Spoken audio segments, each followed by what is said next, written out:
വഴിക്കടവിൽ 2.5 kilo കഞ്ചാവുമായി യുവാവ് പിടിയിൽ.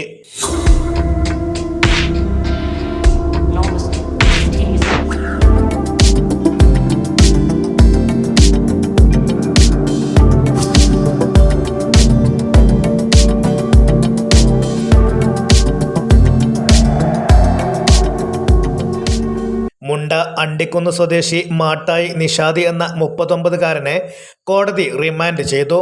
വിൽപ്പനക്കായി വീട്ടിൽ സൂക്ഷിച്ച നിലയിലായിരുന്നു കഞ്ചാവ്. മലയോരത്ത് ഏറെ നാളായി മയക്കുമരുന്ന് ശൃംഖലക്കെതിരെ പോലീസിന്റെ ഡി-ഹണ്ട് ഓപ്പറേഷൻ നടന്നുവരികയാണ്. പ്രതിക്കെതിരെ കഞ്ചാവ് കടത്തിയതിന് നിലമ്പൂർ എക്സൈസിൽ കേസുള്ളതായി Vazhikkadavu police inspector Prince Joseph പറഞ്ഞു. അന്യസംസ്ഥാനങ്ങളിൽ നിന്നും മൊത്തമായി കഞ്ചാവ് എത്തിച്ച് ചെറിയ പാക്കറ്റുകളായാണ് വിൽപ്പന. ഇതിനായുള്ള ഇലക്ട്രിക് തുലാസും പ്ലാസ്റ്റിക് കവറുകളും പിടിച്ചെടുത്തിട്ടുണ്ട്. Nilambur DYSP Varghese, sub inspector Sunny, assistant sub inspector Bindu Mathew എന്നിവരുടെ നേതൃത്വത്തിലായിരുന്നു raid. News bureau, Malayoram vision, Vazhikkadavu.